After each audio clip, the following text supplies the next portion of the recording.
fellows who are lining up here. But let's see how it unfolds. Away they go then. Mark Scott starts off pretty aggressively, straight to the front there on the inside. It was either that or get boxed in, I suppose. You don't have a lot of choice when it's a huge field like this. And these tight inside bends make it very hard, much harder than on an outdoor track, to pass athletes because they're so short, the straights. And if you want to get past them before going into the bend, then you have to accelerate quite markedly, or else you start running the wider line round the outside of the bend. If you're out in lane 2, you're running another metre or 2 further. And I was wondering whether we'd see a bit of a procession here from Mark Scott. Not so far. He's on about 8-minute pace, so it's not useless. It's not dead slow. But I was wondering whether he'd come into this with a plan of going really hard to see how fast he could run, or whether it's about running a fast last kilometre or a fast last mile. But I wouldn't be surprised if you saw the likes of Tom Mortimer take this on. He's a really strong athlete. 3,000 is towards the bottom of his range. I'm not sure he'd want to leave this to a kick. You see Jermaine Coleman, Tom Mortimer, Ben West, they've all got that qualifying standard for the World Indoor Champs. They don't have to do anything here. They can sit and kick, but Ocean Perrin is the first man to lose his nerve and go into the lead. 400 metres, 67.4. That's dreadfully slow. 64 seconds per lap outdoors, or 64 seconds per 2 laps indoors. Obviously 32 seconds per lap. That is 8-minute pace. 67.49, desperately slow. Mark Scott quite happy to let this just roll around languidly and then use his superior speed in the latter stages. That's Ocean Perrin, who's a 7:54 performer out in front. In third place in the green behind the red vest of Mark Scott, that is Tom Mortimer, the Stroud athlete, who must be wondering how he can outfox Mark Scott here. Scott has the full armoury. He's fast, he's very strong indeed. Ran in the Olympic Games, did Mark Scott last summer. He was 14th in the 10,000 metres in Tokyo. And frankly, whatever you throw at Mark Scott, he's probably got that ability at the moment. When you're in sub 13-minute form for 5,000 metres, you are fantastically strong and fast. There we go, 2:12 at 800 metres. So what about 64 and a half? About 65 seconds, that last 400 metre segment. We should really start clocking away these 200 metre laps one by one, but if you talk about them that regularly, you talk about nothing else. Well, Ocean Perrin sort of bravely pulling this race back under that, trying to get it towards that sub 7-minute pace, sub 8-minute pace. He broke his own British junior indoor record recently with that 8:54. Is it faster than Jakob Ingebrigtsen ran at that? Well, it can't be right, but he's the European junior indoor 3,000 metre record holder as well.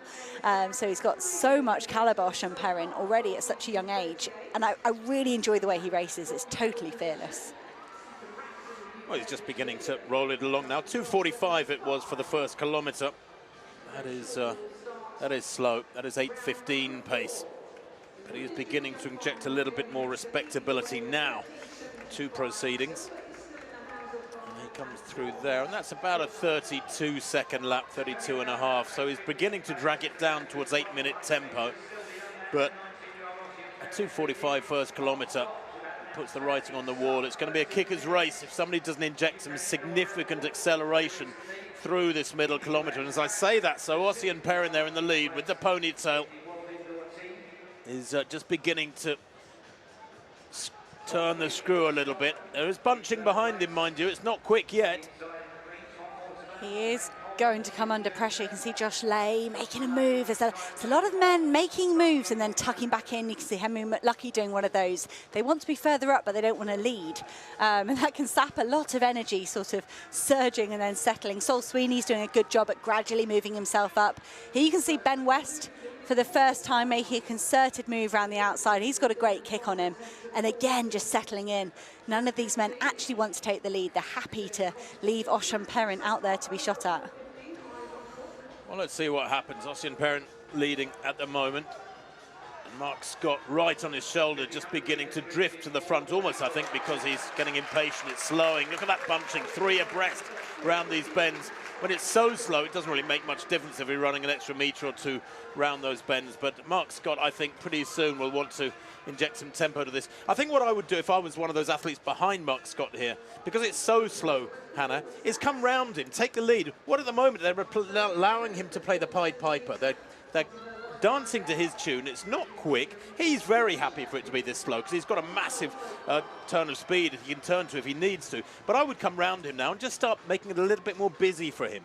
There's a few people trying, but you have to go for it. Everyone right now is waiting. Who's going to make the move? What's going to happen? If you want to be the person to make that move, you've got to make it fast and catch people by surprise. You've got to be doing it at the start of these short straights. Here goes Tom Mortimer. I was thinking he was pinned and he was in a bad position. Henry McLuckie, he's happy there. He's happy in second place.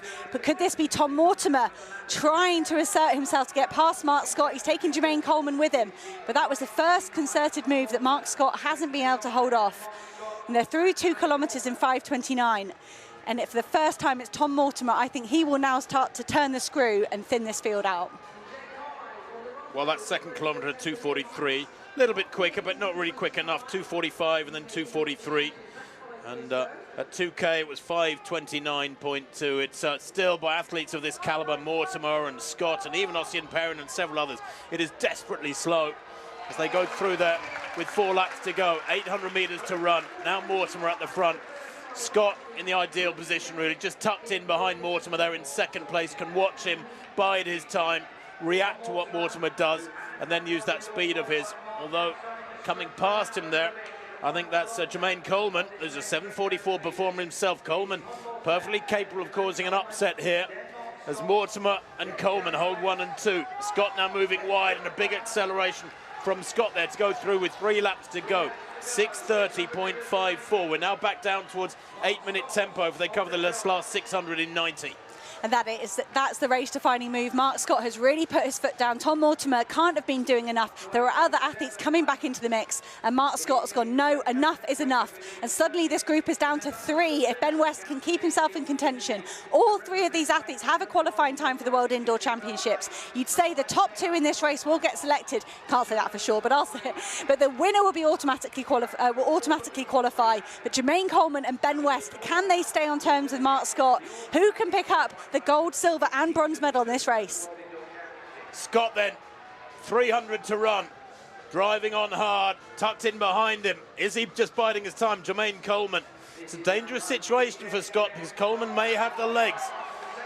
And they get to the Belm and Coleman hits the front. Scott may have wanted that, maybe, just maybe. 7:26 at the bell as Scott now has the man in his sights who could be one of the major threats here. Down the back straight, Scott just lengthens his stride.